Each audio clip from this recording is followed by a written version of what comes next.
How to create Mailchimp subscribe form. Hello guys and welcome to this new tutorial. Today I am going to show you how you can create a sign up or a subscribe form with Mailchimp. It is very easy and very simple. All you have to do is to follow up the tutorial from the beginning to the end and you will be good to go. The first step that you need to do is to go to Mailchimp.com. When you go to Mailchimp, sign into your account. If you don't have an account, simply go ahead and sign up for one. It will not take a lot of time from you. Now, once signed in, you will see here the dashboard or the admin dashboard. From the admin dashboard, you can see here we have the email performance and the analytics necessary for your emails that we have sent or for the campaigns created. On the left side menu, we have some options.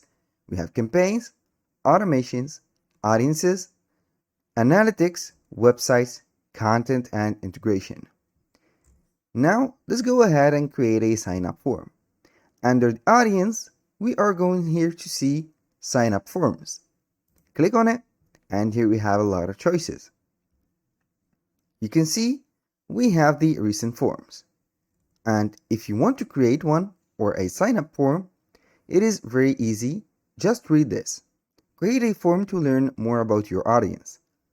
You can go ahead and create a pop-up form, an embedded form for your website, a sign-up landing page, a contact form, or a form integration from one of these apps that are available. And also, we have the original form builder. You can go ahead and choose whatever suits you well from this list, but in my case, I am going to use form builder. When you click on the form builder, you will see here multiple options. We have the overview, which has the form builder. As you can see, forms and response emails. When you click on this drop-down menu, it will sign up or let you see here the options for subscriptions. We have sign up forms with alerts, reCAPTCHA confirmation, confirmation thank you page, final welcome email. Here we are going to use only sign up form. Here we have two options. Let subscribers pick email format or disable new users from registering via the sign up form. You can go ahead and check these boxes, but in my case, I will let it empty. We have the sign up form URL and it is active. You can go ahead and make that sign up form spread over your audience or over the net by just making that URL onto your social media posts, for example, or into your website. Now, in the build it, we have here the sign up form. As you can see, we have the email address. These are the blocks or the fields that are necessary. First name, last name, and this part is hidden, which has the address, the phone number, and etc. You can go ahead and click on any case or any field right here and make it hidden or visible. I will make it like this, visible, because we need that address. And you can modify the field label and the field tag.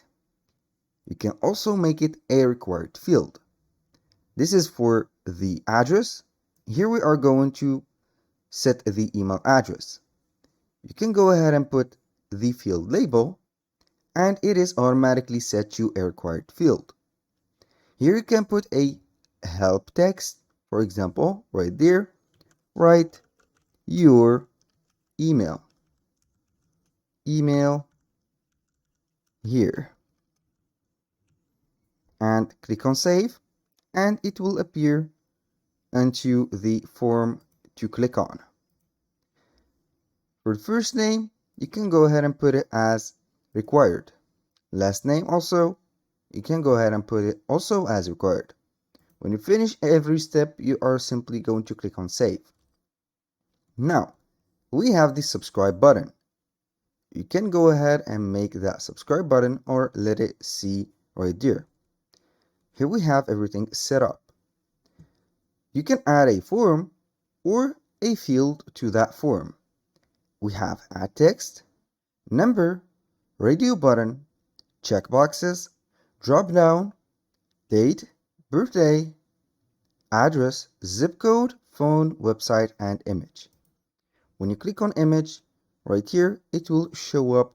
So you can go ahead and add something on the image URL. For example, if you want to add some ID or some, let's say, passport pictures, it depends on the company or the website that you are going to work with that. When you finish this, you can go ahead and click on design it. Here we have the design. We have the page, the body, the form, and the referral badge. Go ahead right there to the page and you can change from the background color, the header, and the outer wrapper. Go ahead to the background and simply change the background to, for example, this. Let's say that we're going to change it to this royal blue. Here, it will take a couple seconds and change the form color. With the header, you can go ahead and put the font size, the line height, the margin button, or the margin top. We have also the outer wrapper. You can go ahead and make a background for it. We have the body, foreground, default text, link style. Forms, we have a lot of choices. You can set up whatever you want from the buttons, colors, and some layout parameters. And for the referral badge, which is this one, you can go ahead and align it to the center and you will see it just aligned. When you finish this, simply go ahead and save it or let it save automatically. And here we have finally the transition. You can go ahead and translate this form to whatever language that you want. So if you have a foreigner to the website, it will be easier for them to read those.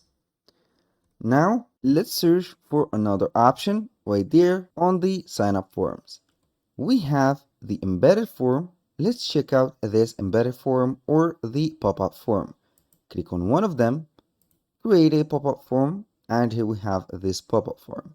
You can go ahead and name it test like that, test 1, 2, 3. The audience, you have to choose the audience and click on begin. The audience creation is very vital to work with Mailchimp. It will let you upload your audience or your contacts to make the email campaigns for them and also make them to sign up for your website or your subscription. Here we have the mobile banner, the email sign up, and the success, and also you can add a SMS sign up. We have the mobile banner and we have the email sign up. When you click on one of these cases, you can go ahead and modify them. We have the email, which is required. You can put a description for it or a helper text, and we have a disclaimer note. You can add a disclaimer note. For example, we are collecting information to develop or to improve our services. So, for example, we will make some analytics with your data. You can put this as a disclaimer, and here we have it. We have the style. You can go ahead and change the style. Also, we have the layout. You can go ahead and change that layout to this one or that one or even this one. It is very limited, but you can go ahead and manage. For the picture, you can go ahead and replace that picture by simply clicking on that, upload a new picture, and you will be good to go. That was for the pop-up. When you finish, you can go ahead and preview it on the full preview mode for the desktop and also the mobile version like that.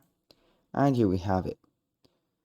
Now let's go ahead and go to the, let's say, the embedded form. I'm going simply to close that, go back to sign up forms and see the embedded form. You can go ahead and create it. Now put any name, begin with the customization, and here we have the embedded. We have the form fields. You can add some fields right there. It is easy. And also you can put some settings from the title, the width, and you can remove some CSS styles. We have also the tags. You can add some tags, and we have the referral badge. That was very simple. I'm going to put here the badge style as a dark, or you can go ahead and put it as light. When you finish, click on continue, and congratulations. You have your code or your embedded code. Click on it and put it in a page that you have created, which is empty and only special for that form. That was all for today's video. Thank you guys for watching. I hope that you have enjoyed the content and hope to see you soon on the next one.